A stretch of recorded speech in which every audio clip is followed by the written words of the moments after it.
and Petition and say, hey, well, we want Shakur to fight Devin. Potentially, the talk of 144 was mentioned. We wanted to be at 144. Would the WBO grant, I guess, an exemption and allow that fight to happen, and he could do his mandatory after that?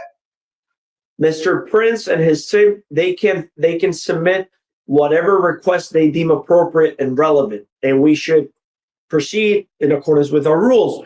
Review the requests, the relevant arguments, and see which provision is applicable for the requests and arguments, and determine the ruling. Now, technically, they could file that request as to say, you know what, Shakur is a 140-pound WBO champion, active, undefeated. I believe he's a 3-division, 126, 130, and 130. 126, 130, and now 145. And based on his current status, he could request or petition to be designated the mandatory for Haney 147. That could be a petition that could be considered for the championship committee. I didn't know that. That's what you're asking. So I'm responding to your question as to a catch weight. If Shakur fights in 144, that's basically under the welterweight limit. He has to decide which weight class he wants to fight. Okay. So in other words, Haney's going to fight at 147. I don't foresee Haney. Haney wants to defend the title at 147.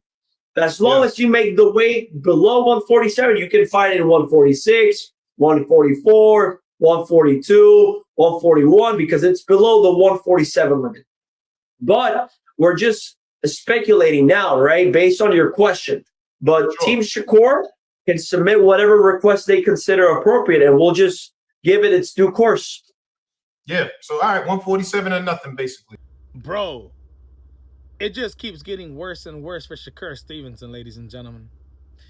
Imagine you got the opportunity to petition to the WBO president, Mr. Gustavo Olivieri, being the WBO junior welterweight champion, being a 4-division world champion, former featherweight WBO world champion, former super featherweight WBO, WBC, former lightweight WBC champion, and reigning WBO Ring Magazine champion in the junior welterweight division. Imagine you've been running your mouth for years calling Devin Haney a duck, saying Devin Haney is avoiding you. Imagine saying, after I beat Teofimo Lopez for his bouts, I'm moving up to the 147-pound division and I'm taking it over. Imagine going on Ariel Helwani's show, YouTube show, live in front of thousands of people with Conor Ben, side to side. Imagine trying to bully the fool the way he was acting with Conor Ben, like the fool was bums, saying that the dude is bums, and that he fight him at 147 pounds with no rehydration clause. Imagine him having that type of energy. But when it came to Devin Haney, he completely flipped the switch, wanted nothing to do with 147 pounds. Even though he said he was going up, he would. Imagine money on the table, big money. Negotiations trying to be had. But in order to steer your way away from Devin Haney, you and your manager use your little bro in Keyshawn Davis, who doesn't even fight at the 147-pound division, who never has, just like you, right? Imagine trying to enforce him, use him as a pawn to go do your dirty work for you. Him having to be brave enough to do what you don't want to do, which is fight Devin Haney at 147 pounds. Imagine. Imagine you ducking that opportunity. And then you see what happens with Keyshawn Davis. He gets absolutely embarrassed, makes you guys look like a goddamn joke, exposes you and Jay Prince. Y'all just heard the WBO president in Gustavo Olivieri. The man said that if Shakur Stevenson wants to petition to the WBO to have that fight mandated next. It can happen. But it has to happen at 147 pounds. A catchweight bout won't work. Gustavo explained it. It's either going to be at 147 or 140. And y'all know it ain't happening at 140. Imagine everything that I had said in the beginning to everything right in front of you. The money, the opportunity, the timing, everything is perfect. And you duck the opportunity.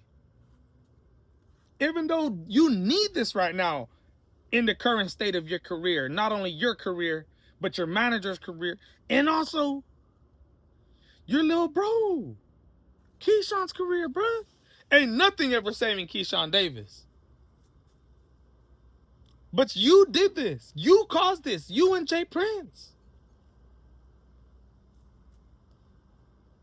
Y'all doing whatever it takes to avoid a fight with Devin Haney at 147. Devin Haney, okay, agrees to fight you at 144. And what do y'all do? You don't want to step on your little brother's shoes. Keyshawn Davis got to go do the dirty work for you. This dude ends up pulling out and withdrawing. And now all of a sudden, when they tried to set this fight up with you in the first place, dog, you come from hiding under your rock. Oh, I'll fight you, Devin. Let's fight, let's fight, let's fight. When you have absolutely zero leverage now. It was you who used to talk shit on Gervonta Tank Davis, bruh. Huh? You take back everything you said about that man now or what? Huh? It was you who said the hell with rehydration clauses. I don't give a how Devin Haney balloons up to 170, 180. I don't care about that. Skills pay the bills. You completely flip-flop. You willing to fight Conor Benn at 147, but you ain't willing to fight Devin Haney. The WBO president just said that the opportunity is there, ladies and gentlemen. So that being said, I don't ever want to hear Shakur Stevenson have Devin Haney in his mouth. The man wants nothing to do with him. He'd rather deplete the man, have a depleted Devin Haney come in. That's the type of fight that Shakur Stevenson wants. So he's clearly ducking a fight, a world title fight with Devin Haney. Wants nothing to do with him. But let me guess, if Conor Benn were to beat Ryan Garcia for the WBC title, we'd see Shakur Stevenson fighting Conor Benn, no problems. Ladies and gentlemen, the petition opportunity is there, but I guarantee you Shakur Stevenson will never do it because there's fear. There's a reason why Keyshawn Davis didn't go through with this. Everybody wants to say it's because the money wasn't enough. $2.1 million wasn't enough, so it wasn't $3 million. These dudes outpricing themselves, think they're worth more than what they are, and avoiding the biggest fights of their career. Shakur Stevenson wants nothing to do with Devin Haney at 147 pounds, and that's evident, ladies and gentlemen. Let me know what you guys think, bruh. Shakur and Keyshawn absolutely getting exposed as some of the biggest shit talkers towards a person, but when the opportunity gets put and presented in front of you, you duck him. Let me know what you guys think. I'm out.